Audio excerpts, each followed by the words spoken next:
नमस्कार, आपण पाहता हिरकणी न्यूज. हिरकणी न्यूज प्रत्येक क्षण ताज्या घडामोडी आणि महत्त्वाच्या प्रत्येक बातमीसाठी नेहमी तत्पर.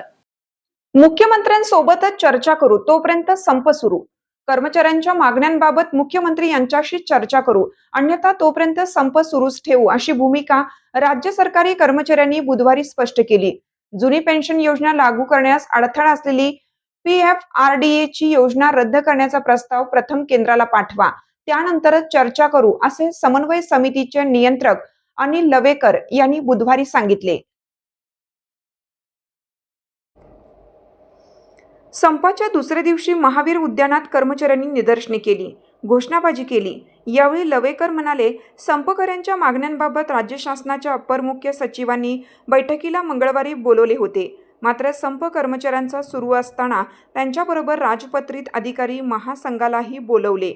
वास्तविक संप ज्यांचा त्या कर्मचारी शिक्षकांच्या प्रतिनिधींनाच बोलवणं अपेक्षित होतं. यामुळे अशा बैठकीला कर्मचारी संघटनांचे प्रतिनिधी उपस्थित राहिले नाहीत. संपकरी कर्मचारी शिक्षकांच्या मागण्यांबाबत अप्पर मुख्य सचिव ठोस निर्णय घेणार आहेत का, त्यांना तसे अधिकार आहेत का, असे सवाल करत याबाबत मुख्यमंत्र्यांनी चर्चा करावी, अन्यथा चर्चा करणाऱ्या अधिकाऱ्यांना लेखी स्वरूपात सर्वाधिकार द्यावेत, तरच अधिकाऱ्यांशी चर्चा होईल. मात्र या सर्व चर्चा करण्यापूर्वी राज्य शासनाने PFRDA योजना रद्द करण्याचा प्रस्ताव केंद्राला पाठवावा, तरच चर्चा पुढे जाईल, असंही लवेकर यांनी सांगितलं.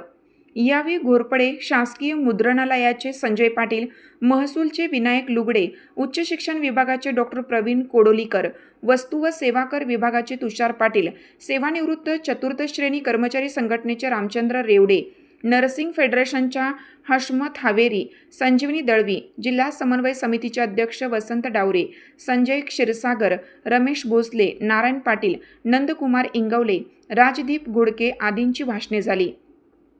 संपाला शिवसेना उभाटा गटाचे उपनेते संजय पवार, सेवानिवृत्त ST कर्मचारी संघटनेचे रवी जाधव, शेकापचे प्राचार्य TS पाटील, खाजगी माध्यमिक शिक्षक संघटनेचे राज वरक, माकपचे विवेकानंद गोडसे, बहुजन परिवर्तन पार्टीचे बाजीराव नाईक, भाकपचे जिल्हा सचिव कॉम्रेड रघुनाथ कांबळे यांनी पाठिंबा दिला.